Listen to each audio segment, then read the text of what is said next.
Quality sleep is essential. That's why the Sleep Number Smart Bed is designed for your ever-evolving sleep needs. Need a bed that's firmer or softer on either side? Helps you sleep at a comfortable temperature? Sleep Number Smart Beds let you individualize your comfort, so you sleep better together. J.D. Power ranks Sleep Number number 1 in customer satisfaction with mattresses purchased in-store. And now, save 50% on the Sleep Number Limited Edition Smart Bed for a limited time. For J.D. Power 2023 award information, visit jdpower.com/awards. Only at a Sleep Number store or sleepnumber.com.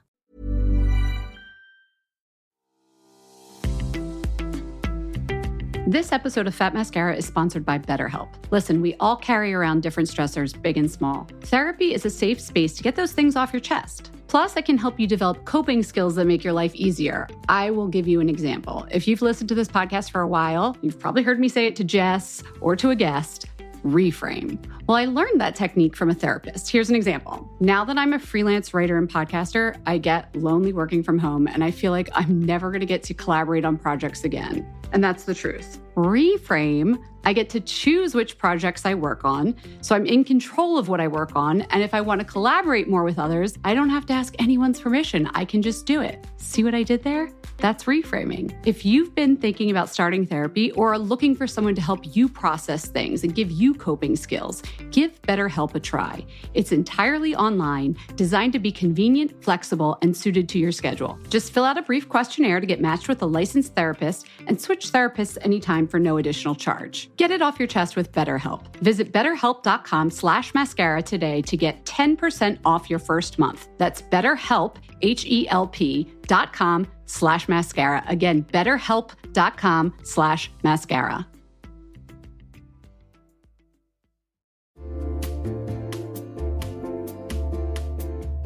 Hey everyone, it's Jen, and I have decided this is going to be the summer of uniform dressing. I'm going to have a few pieces on heavy rotation, and I'm telling you right now, they're all going to be linen, and they're all going to be from Quince.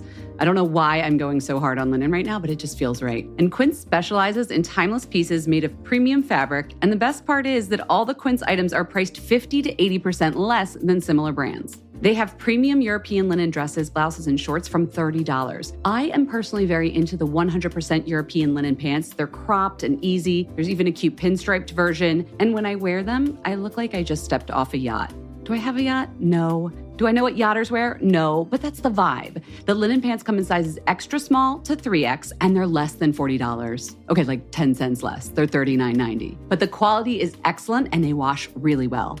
How does Quince do it? They cut out the cost of the middleman and pass the savings on to us. Plus, Quince works with factories that use safe, ethical, and responsible manufacturing practices and premium fabrics and finishes. Get warm weather ready with Quince. Go to quince.com/fatmascara for free shipping on your order and 365-day returns. That's quince.com, QUINCE, quince.com/fatmascara to get free shipping and 365-day returns. Quince.com/fatmascara.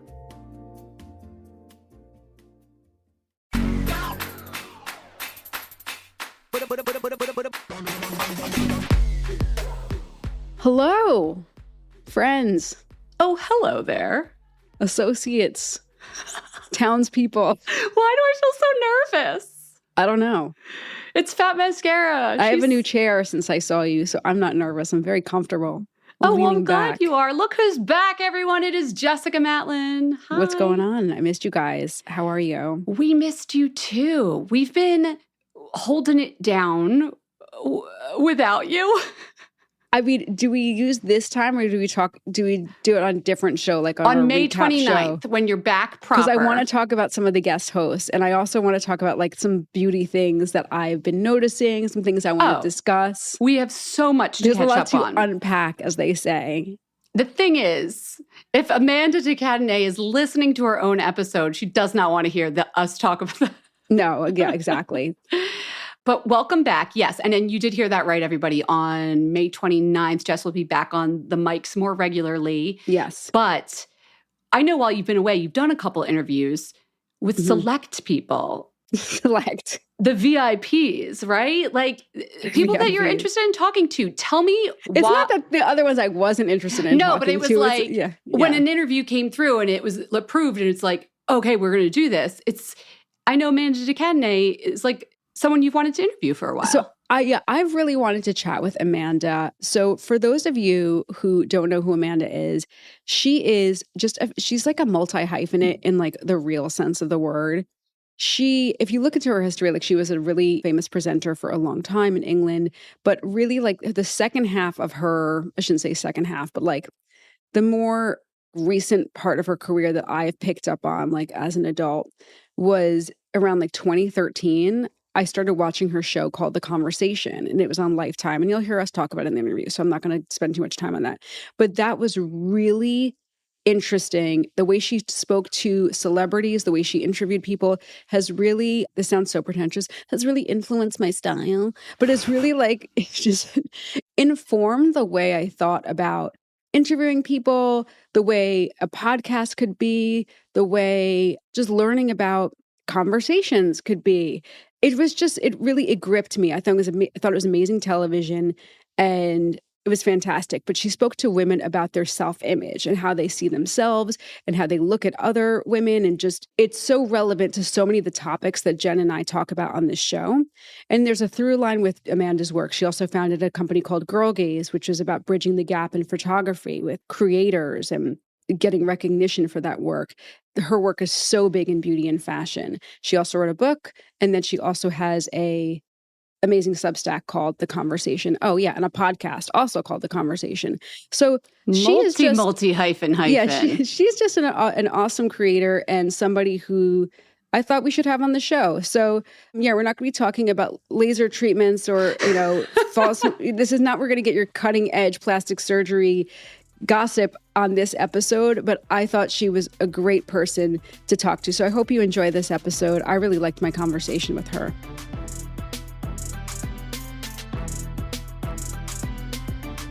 So Amanda, are you in a study? I'm in this is my office, and I have my library behind me because, I love my books. It looks great. It's a nice little cozy office. Well, thank you for talking with me today. You're so welcome. Thanks for asking me. It's kind of funny to be talking to you because your show, The Conversation, an essence of it really helped inspire Fat Mascara. So when I watched your show, The Conversation, now not the podcast, I'm going to go way back. I'm going to go way, way back to my apartment, and our poor listeners have had to listen to like this apartment, that apartment, but you bounce around a lot in New York. My first time that I lived alone was on the West Side Highway in my little studio, and after work, I would come back and I'd watch your show, The Conversation. It was on Lifetime, right? Mm-hmm. Yeah.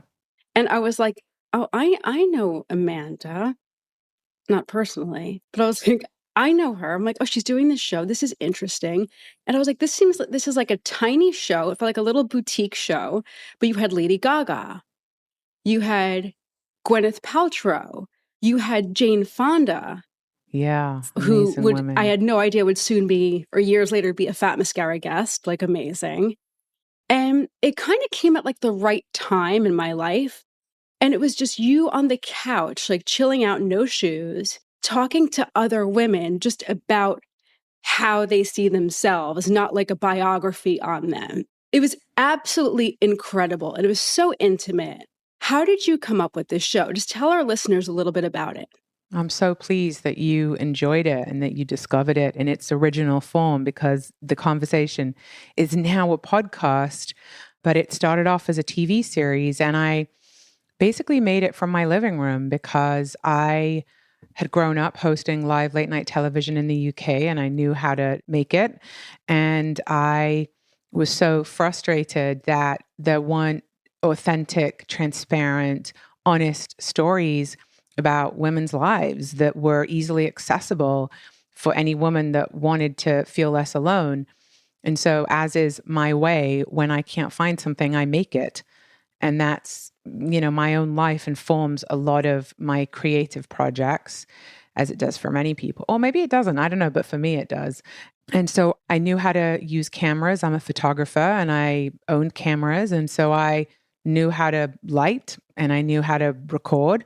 And so I just made the first ones myself in my living room. And once I got funding to make more of them, I continued to make it from my living room. I just had more people to help me with it because the first ones were me hitting the record button and then jumping into frame. It was crazy.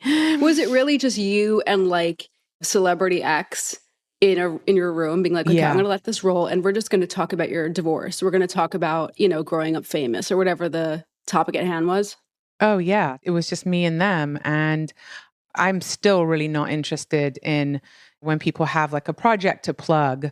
I'm really less interested in that. And I'm more interested in the things in their lives that have really helped define who they are, even if they're very difficult things. When I first made the conversation, people were not used to hearing such intimate personal details from high-profile people. And now it's different. People live stream their births. And so everything is out there. It's a very different playing field than when I first started making the conversation. And people didn't really, when it came to like networks or brands, they weren't really interested in women. It was like everything was still very male focused. And I mean, it still is with programming on mainstream television. The amount of networks, when I went to pitch that show, were like, oh, we've got our one show that focuses on women. And I was like, oh my God, help me. It was so needed. I just felt it was really needed. And I still meet people today, like even meeting you now, who tell me how impactful that show was for them. And it was really at the right time. And I'm so grateful that I was crazy enough to make that show from my living room because I was so passionate about it existing. It surprises me, and it doesn't, that the show wasn't bigger. And I don't mean that in any kind of like funny way, but that show had Oscar winner after Oscar winner after Oscar winner. Yeah. And them talking about the most private moments of their lives. And I remember telling people, friends of mine, being like, you've got to see this. You've got to see this. And to me, it should have been up there with like the Barbara Walters specials that made people thank cry. you. I agree with you, by the way. Yeah. I agree with you. Yeah. And it's interesting because I think that when you're talking about, there's a certain level of sophistication to understand some of those conversations. And the amount of times I've been told by different people, your interviews they're too sophisticated. I don't think sophisticated is the right word, but like they're not kind of basic enough. You know what I mean? Like you got to dumb your stuff down. Like red carpet sort of thing? Well, not even that, but just like it's got to be a bit more generic or like accessible. That's a good word, accessible. If you want mainstream success, you got to be addressing mainstream topics in a mainstream way. And I think that was not what we were doing. We were talking about psychology and therapy and people's understanding of themselves. And that may be like a luxury situation to be in. Mm-hmm. I think this is a big problem with the kind of wellness industry overall, is that like you have to be somewhat, I don't know how anyone can take the time to like honor every feeling and give themselves the space and time that they need to rest. This whole kind of rest movement. It's like, yeah, I agree with it. But like, what if you've got 2 jobs or 3 jobs? That's what I'm saying. It's like, is the wellness industry and is self-reflection really only accessible to people who can afford it at a certain point, right? Because you got to buy the books, you got to do the courses, you got to learn the meditations, you got to go to the groups and take the time to rest and work with that therapist and that trauma expert and take those supplements. And it's like, there's no time for anything else. How are you going to do your life? Yeah, if you're in survival mode, there's no time to take space or unpack. It's a new sort of language that a lot of people can't relate to or want to absolutely scream when they hear. But I also hear people talking about things and I'm like, who has time to just take whatever time off and be like, oh, I don't want to do that job anymore because I don't want to work those amount of hours. So, okay, yeah, I would love that too. But who are the people who can quit their job and say, oh yeah, I don't like my job anymore because they want me to work 5 days a week in an office and I want to work from home. So I'm not doing that job anymore. and I'll just change my lifestyle. Like, good for you, but who are these people? I mean, yeah, everyone's coming to, I think that the term wellness and mental health and all of that, they're coming with their own perspective now. And it's all sort of out on the table, especially in the world of social media. If your show were to be pitched today, do you think it would work? Or do you think it would get the same response? No, I don't. And I do a lot of the same interviews, although I do interview men from time to time because I do want to have a more inclusive space and I value different perspectives more than ever. I value diverse perspectives, and you cannot have diverse opinions when you're only speaking to one gender or one type of person from one socioeconomic background or one gender or whatever the specifics are. I actually like interviewing people who I disagree with or who really, there's something about their belief system that like just doesn't work for me, because I want to learn and I want to understand. So I've definitely expanded what the conversation is, but I don't think that show would be sold today because fame and access to famous people is like we're oversaturated. And I don't think it's anything new. You know what I mean? I don't think it's anything new. So I think it was kind of like first of its kind. Yeah. And it's a whole different ball game now. Like I said, people are live streaming their births. And so it's not that interesting. So a through line in your career has been like how women see themselves and, you know, their point of view, their outlook on the world versus, you know, what the viewer, what we as the viewer, it's like a generalist viewer, project like think onto of. women. Yeah, onto women. And one of the many things that you've done, in addition to the conversation, is create a company called Girl Gaze. Mm-hmm. So Girl Gaze started, I was at Teen Vogue at the time that you started Girl Gaze, and we did a lot of work with Girl Gaze. Yeah, with Phil. Yeah, Phil Picardi was one of the editors-in-chief at the time. Who I just spoke with this morning. So Girl Gaze is really like a collective, right? Mm-hmm. Of different photographers and female photographers and non-binary photographers that work together to make sure that, to talk about like representation and like create imagery for different companies that is true to their vision, not the other way around. So why don't I let you describe your company versus me? Yeah, I mean, I have always been interested in creating things that open the door and sort of democratize access. And historically, women have been marginalized across the field. So, you know, whether I was making the conversation that was telling women's stories and elevating women's perspectives. And you had to self-produce and self-fund in the beginning. Yes, exactly. And Girl Gaze was the same thing where I was so frustrated at how, as a photographer, the glass ceiling was so low for me that I literally couldn't get off my knees. And it seemed so unreasonable. And it had nothing to do with talent. I mean, I remember how heartbreaking it was for me to realize at some point, like, oh, this has nothing to do with talent. It is just my gender. And people say, well, how do you know that? I said, well, because I looked at man after man who were just flying by me, getting these jobs. And my work was clearly superior to theirs. It just was. And I was just a boys' club? Yeah.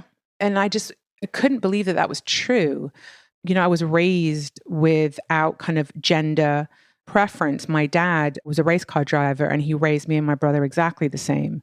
There was never a kind of limitation, like, because you're a female, you can't do this. So I just couldn't understand. I was like, what is this?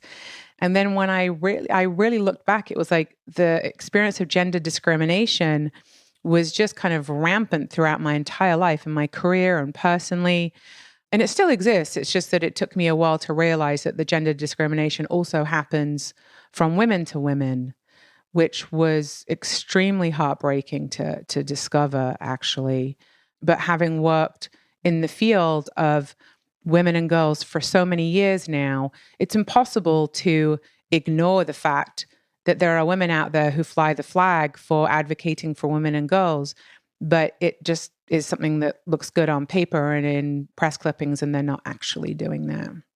Let's talk about the beauty and fashion industry, though. You know, this is an industry that serves disproportionately women, but you felt the need to have this product, and you've worked in that industry for a long time. So what's the relationship between girl gaze and the beauty and fashion industry? How does that improve that dynamic? How does that serve like the population working in beauty and fashion and consumers in beauty and fashion? As you mentioned, the beauty and the fashion industry are largely catering to women, girls. And if those products, if they're marketed to us, why are we not creating those images and creating those stories and showing ourselves how we see ourselves? Because that is very different than how we see ourselves is very different to how the male gaze is, for example. And so it just seemed like didn't make any sense to me why we wouldn't be sharing the imagery and the stories that we created about us for us. And it was a huge disconnect. And I really, the point of Girl Gaze was to make sure that we are telling our stories both through still imagery and moving imagery. And I think Girl Gaze really opened the door for, when I look at some of the most successful female, trans, non-binary photographers working today, a huge amount of them came through Girl Gaze. And it makes me so happy to see these people who have a foothold in an industry where they were previously couldn't get in. Shut out, yeah. Give me an example of, I realize we're talking about visual examples, so it's hard to play show and tell on the air, but of an example of something that maybe was shot not by a girl gaze photographer, and then how a girl gaze photographer might interpret that. It doesn't have to be bad versus good. You know, I've been photographed by some incredible male photographers, and I have to say that some of the male photographers that I've worked with over the years have taught me so much about photography. In fact, they taught me the most probably, just because there were so few female photographers who were successful that I could learn from. It wasn't that they didn't exist. It's just they weren't getting opportunities to shoot, and therefore I wasn't coming into contact with them as someone who's forward-facing. And I think that there is a sensibility that a woman has when telling a story about another woman. I can really tell a lot of the time when I'm looking at a film. Like, for example, last night I saw a screening of the Amy Winehouse film that Sam Taylor Johnson directed. Mm-hmm. And that film has a feminine lens to it, which is really hard to put into words. But my husband was watching it with me, and he said, you know, you can tell that Sam directed this. This is like a Sam movie. Well, what is a Sam Taylor Johnson movie? Well, there's a sensibility. There's the way that the women are shown. There's an emotional content that is through a certain lens. And again, I don't want to like stereotype. There's also like a beauty that I saw. And that's just one director. There are other directors, Victoria Mahoney, who can shoot an action scene as good as Michael Bay. So it's not to do with just like what is inherently considered female, right? I think it's really hard to put into words. It's a sensibility. And maybe an awareness or a sensibility that you're taking a... And it's probably but more multi-layered, you know? Mm-hmm. There's maybe more emotional content, generally speaking. You have directors like Mike Mills who are very emotional. And then you see his films and it's like, well, I couldn't tell the gender of that person if I saw that film. But he's kind of an anomaly in my perspective. So why is it important? It's just important that we tell our stories. That's what's important. Right. If I have a story to tell, men have been writing women's stories for so many years. And it needs to be more balanced, that's all. Okay, so it's been, several years since Girl Gaze was founded. When you look at the fashion and beauty landscape, while Girl Gaze is certainly not involved with every campaign by any means, what's your take on the imagery you see in beauty and fashion? The images that I see in beauty and fashion today are a lot more inclusive, I would say. I see so many more women shooting, and it's a huge difference. It really is. I think that the photography industry as a whole has suffered a lot with the amount of money that's available to create media. But I think as far as the images that I see, it's a lot more balanced, and it makes me so happy.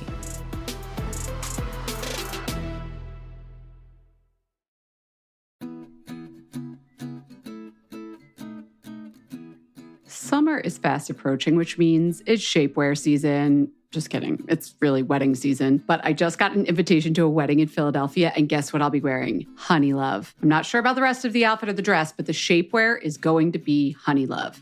Here's why. Honey Love has revolutionized compression technology so you no longer have to feel like you're suffocating when you're wearing shapewear. Plus, they have lingerie-inspired design details that you'll want to show off, and all their fabrics are breathable to keep you nice and cool, which is perfect for hot days. Let me tell you a story. I remember being at a wedding, this was a few years ago, pre-Honey Love, and I wore a jumpsuit, and I wasn't sure if the bathroom door locked well, but I had to take off the entire jumpsuit and then roll down the shapewear to pee, and I was like holding onto the back of the door at the same time, completely naked in the bathroom, and it took so long, and I caused this whole backup of the bathroom line, and after that, I was like, never again. Until Honey Love came along. Honey Love's Superpower shorts have a 100% cotton gusset, so you don't have to wear underwear underneath. And there's a convenient opening in the underwear area, so you don't have to take off the whole thing to go to the bathroom. It's so easy. Honey Love products make you look good and feel good, whether it's for a wedding, event, an everyday boost of confidence. Honey Love is the perfect plus one. Treat yourself to the best bras and shapewear on the market and save 20% off at honeylove.com/mascara.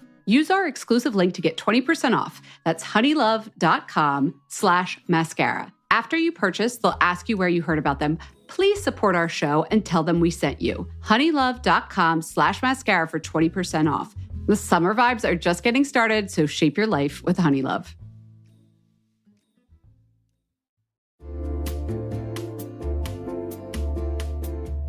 Hey everyone, it's Jen, and I have decided this is going to be the summer of uniform dressing. I'm going to have a few pieces on heavy rotation, and I'm telling you right now, they're all going to be linen, and they're all going to be from Quince.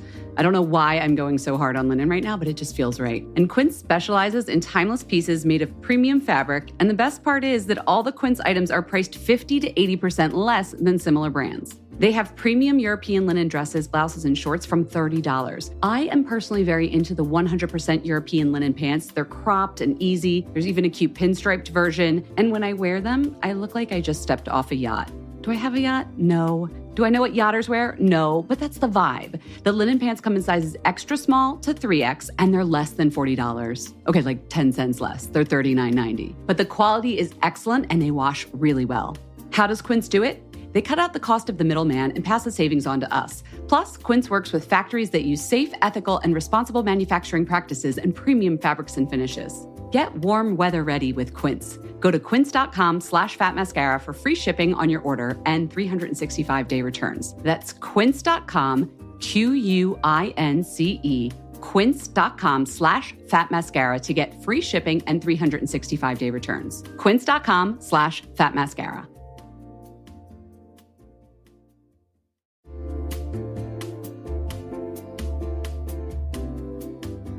Okay, everyone, I am one of those people who, when it comes to wellness, sorry, but it's got to fit into the pockets of my day. 5 minutes here, 7 minutes there.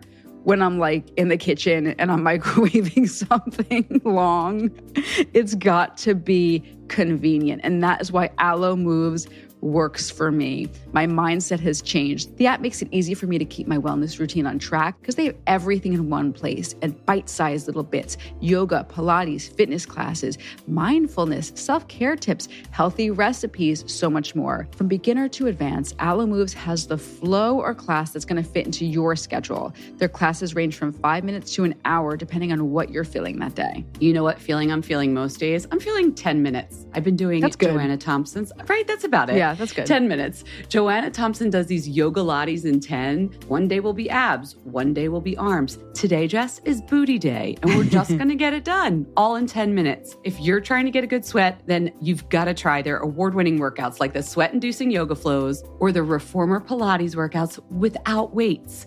You can also find stress relief with meditations, affirmations, face yoga, gua sha, learn to do dry brushing. How many times have we talked about dry brushing on this podcast?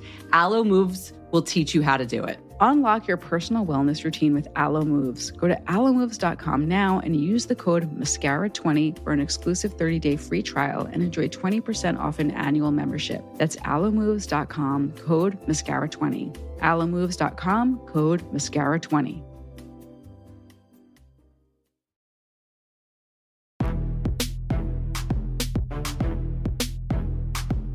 Now let's just talk about the beauty industry. like aside from the photography aspect. Now, I've been in beauty for over 20 years now, which is frightening. And for me, I think the industry is very different from when I jumped in. There's a much bigger emphasis on, maybe it's my age, I don't know, but it's like less about the art and the play and the fun. And now I think this is a very real thing, and more about cosmetic advancements and enhancements. If you've been spending much of your career talking about women, about their image, how do you feel about this aspect of the beauty industry? Is the question about surgery and cosmetic procedures like fillers and Botox? Ozempic, and Botox, yeah. Like when I think of the beauty industry, when I think of the beauty industry to me used to be far less weighted, like en masse, about injectables and cosmetic. Well, yeah, we just didn't have that stuff. Yeah, exactly. It's just changed dramatically. So what is your perspective on that? I think there's pros and cons every time there is an advancement. I know many people who are extremely grateful for the ability to be able to change the way their body looks, change the way their face looks, make those adjustments. It's obviously on a scale, right? Mm-hmm. You know, what is the line where it tips into being unhealthy and obsessional? That is something that is individual to every person. I know people who have taken it too far, who I've had to say, hey, as your friend, I'm noticing that your face is looking odd. You're not looking like you anymore. You've proactively said that? Yeah, I have. Because I think that's your obligation as a friend to let your friend know, I don't know if you're intending this, but this is what I'm seeing. How did the conversation go? You know, it went very well. The person was very grateful that I had said something to them. So I think there are people who really use those beauty enhancements in a very appropriate and healthy way, where they are doing it because they feel better about themselves, where they feel more beautiful, they feel more attractive, they feel more themselves. How about the people who use those options and they feel more who they really are supposed to be? It's not up to me to decide what that is. I've seen it go very far. Obviously, I know a lot of women, and I know women who are in the public eye. And I also have seen it really be incredible for people who have struggled with a certain aspect of their physical being, be able to make those adjustments. I've seen it really increase people's self-esteem in beautiful ways.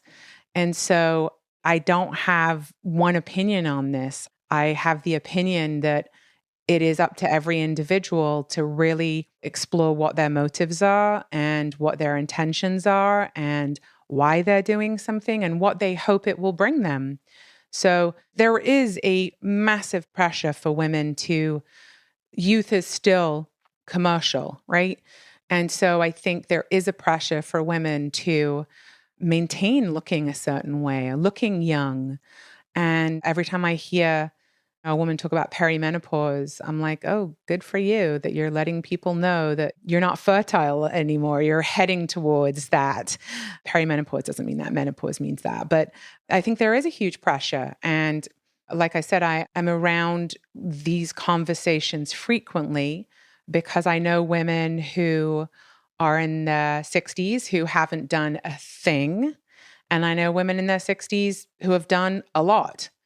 And I get to hear both sides of the argument, or both sides of the feeling of why people are either doing nothing or doing a bit or doing a lot. Are you a beauty person, so to speak? When I say a beauty person, I mean somebody who's like interested in the beauty industry or interested in products, and not asking you to disclose, but like procedures and treatments. And, like, are you excited by that stuff? No, I'm so English. We did not grow up. We didn't even have manicures in England. You know, I was bleaching my own hair with mustache bleach until I was well into my 20s. So I love natural products. I absolutely love them. I became aware of a brand called Monastery recently, which a makeup artist used on my skin. And I was like, oh my God, what is that smell? And I became absolutely obsessed with their products. And anything that's natural and clean, but smells really good, I'm really into. In the last few years, I've gotten more into products. I also got one of my friend Amber Valletta did an ad campaign for this company, Lima, how do you say Oh it? yeah, the laser. Yeah, this is on my desk. Yeah, we saw that at Moda. Yeah. So I was like, well, if my girl is doing it, there's got to be some truth to this thing. Yeah, you have to use it. You got to be consistent, but it's only 3 minutes a day. I know. Yeah, you've got 3 minutes. That thing I'm sort of like, I'm into because I want to see if it works. I've never had a peel in my life, and I've never had a laser, and I'm in the market for one. So I'm doing research because I have these little brown spots here. And so I'm now researching, what do I do and what's the best one? And I'm a bit scared of like putting some kind of acid on my face. I've seen my friends' faces after that CO2. It looks like they're a burn victim. So, I mean, because you're exposed to a lot of this. You must get offered free treatments and all the goodies. And I'm scared of them because I don't know, like, Yeah. there was Thermage, and then there was, oh my God, what's the one that's going on now? I don't know, but you have to take like a pain pill or something. And then they're like, oh, well, you need 6 sessions, and you can't really see the difference. Who has I'm like, the well, why would I time? do that?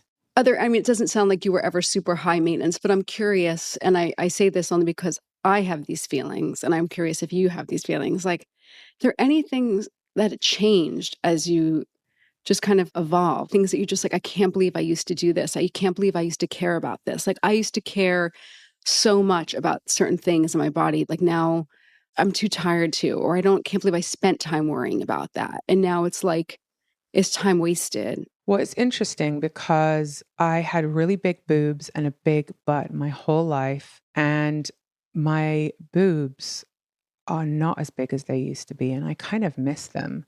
And same with my butt. And I'm like, wow, I can't believe the two things that were like problematic for me because I could never find clothes that fit me.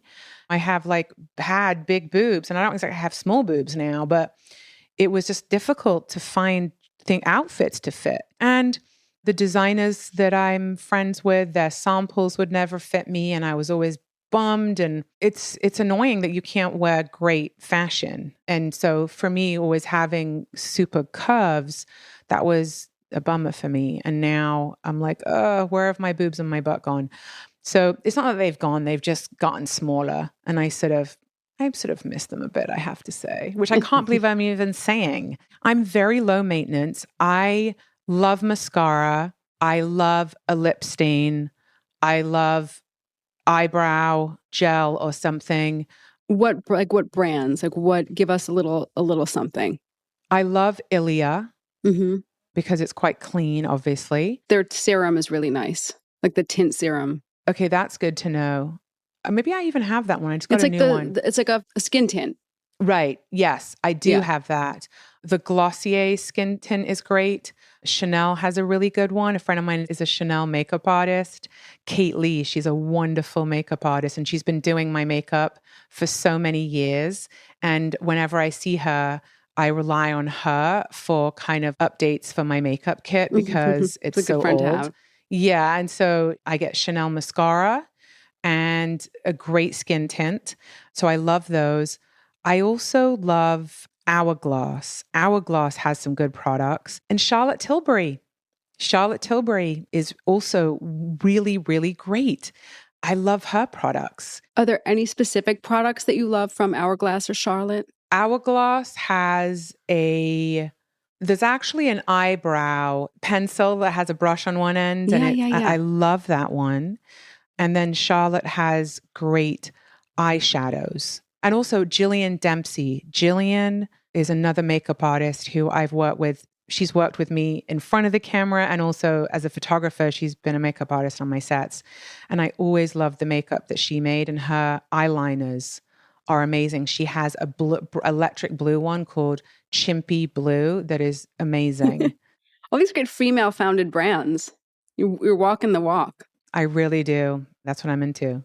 Out of all of your interviews, are there any life lessons that actually come to your mind? Our brains can only hold so much. It's like when Oh my people say, God, my brain right now is like so oversaturated. I need to kind of clean the hard drive here, the hard drive system. Well, it's true. Your brain can only hold so much. People ask questions about Fat Mascara interviews. I'm like, we've had done over 500. Like, I don't remember everything everyone said, but I knew that each of them are really special and people say like profound things. You have this huge cache of, the Conversation podcast and of course the television show. Is there anything that really stuck with you that you take with you all the time, you always go back to? I think one of the common threads from interviewing all the people I've interviewed is that we're not that different. Our zip codes and our bank balances may be very different, but our human experiences are all quite similar. So that how similar we are, we're more similar than different, and that no one is exempt from the human experience. Nobody gets a free pass in any of the areas. This is whether you choose to face it or address it or not. And I think the other thing is that failure is an inherent part of success. And that was so reassuring for me because when I started interviewing, I've been interviewing people since I'm 15 years old. So I've been doing it a really long time. And I think that one of the things that across the board, I just keep remembering is that we see people's success stories. We don't see the journey that it took for them to get there. And it's really important to remember that you cannot succeed without experiencing failure multiple times. And that's just part of the journey. Our culture doesn't do well with failure. We don't like to talk about it. No, we don't. It makes people very uncomfortable. Well, it's a problem because it's doing everyone a disservice because everybody fails. And then last, what conversations do you think we're not really having right now? Is there a topic you want to talk about or women need to talk about? Yes, there is. Yeah, maybe there's something you'll be tackling on your show. Yeah, well, I have an episode coming out next week about narcissism, which I think is really important. It's become kind of like a zeitgeisty pop culture word. Yeah, I don't even really know if I know what it is. Well, exactly. And that's why I did this episode. I think a subject that people are not talking about enough is death. And I'm actually working on a series about death because it's the only inevitability. So let's get talking about it. And that's what I would say. I would say death is the one that people aren't really talking about. Well, I'd say I'm looking forward to that series, but I'm kind of not, but I'll still listen. Yeah, I know, right? Hey, but you know what? I'm not either, but I am because we got to start normalizing what is inevitable.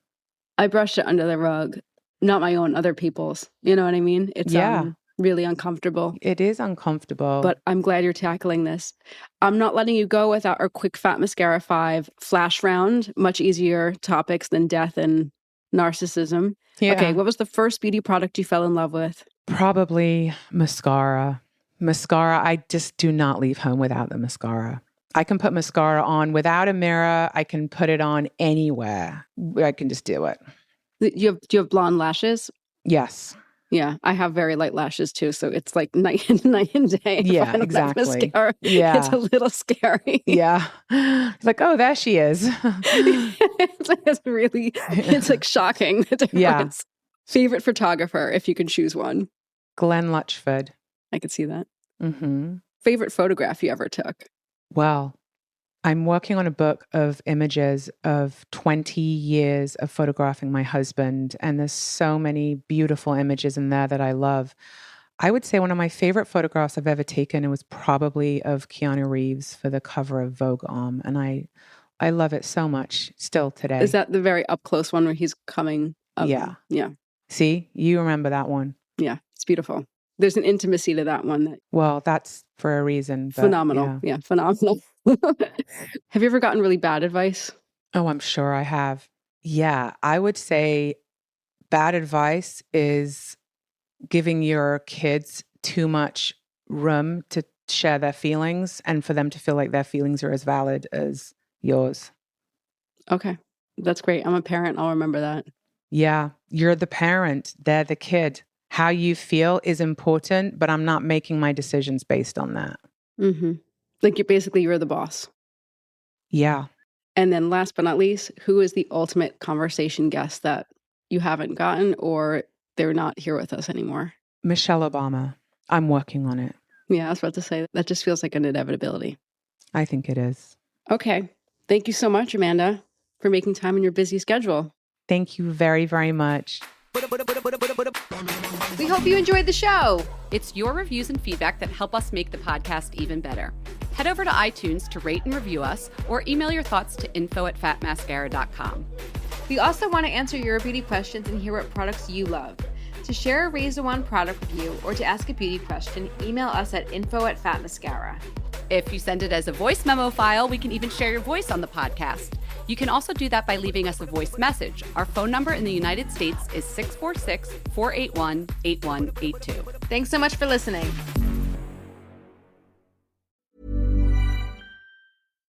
When you think spring, you probably think flowers blooming and beautiful days outdoors. Well, now you should also think of MGM National Harbor.